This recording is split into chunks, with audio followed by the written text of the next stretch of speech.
Hi friends, ചെമ്പനീർ പൂവിൻ്റെ ഇന്നത്തെ episode വിശേഷങ്ങളിലേക്ക് എല്ലാവർക്കും സ്വാഗതം. ഇന്നത്തെ എപ്പിസോഡ് അവസാനിക്കുമ്പോൾ നമ്മുടെ സച്ചി വിഷമിച്ചുകൊണ്ട് നിൽക്കുകയാണ്. എങ്ങനെയാണ് രേവതിയുടെ സന്തോഷം തിരിച്ചു കൊണ്ടുവരിക എന്ന് ആലോചിച്ചിട്ട് സച്ചിയാണെങ്കിലോ വിഷമിച്ച് നിൽക്കുകയാണ്. അതൊക്കെ കാണിച്ചുകൊണ്ടാണ് ഇന്നത്തെ എപ്പിസോഡ് അവസാനിക്കുന്നത്. പിന്നീടാണെങ്കിലോ സച്ചിക്ക് ഒരു ഐഡിയ കിട്ടുന്നുണ്ട്.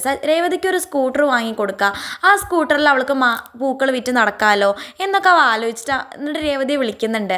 രേവതി നിനക്ക് ഏറ്റവും ഇഷ്ടപ്പെട്ട കളർ ഏതാണെന്നൊക്കെ ചോദിക്കുന്നുണ്ട്. അപ്പോൾ രേവതി പറയുന്നുണ്ട്, എനിക്ക് ഏറ്റവും ഇഷ്ടപ്പെട്ട നിറം ചെമ്പനീർ പൂവിൻ്റെ നിറമാണ് എന്നൊക്കെ പറയുന്നുണ്ട്. എന്തിനാണ് ഇപ്പോൾ ഇതൊക്കെ ചോദിക്കുന്നതെന്നൊക്കെ ചോദിക്കുന്നുണ്ട് രേവതി. അപ്പോൾ സച്ചി പറയുന്നുണ്ട് അതൊക്കെ ഉണ്ട് എന്നൊക്കെ പറഞ്ഞിട്ട് രേവതിക്ക് ഒരു സർപ്രൈസ് കൊടുക്കാൻ വേണ്ടി സ്കൂട്ടർ വാങ്ങിക്കുന്നുണ്ട്. എന്നിട്ട് സ്കൂട്ടർ കടയിൽ പോയിട്ട് സച്ചി പറയുന്നുണ്ട് ഈ ചോപ്പ് സ്കൂട്ടർ മതി എന്നൊക്കെ പറഞ്ഞ് അവിടെ നിന്നൊക്കെ സെലക്ട് ചെയ്യുന്നുണ്ട്. അത് കഴിഞ്ഞിട്ടാണെങ്കിലോ വീട്ടിൽ പുറത്തെത്തിയ സച്ചി രവിനെ വിളിക്കുന്നുണ്ട്.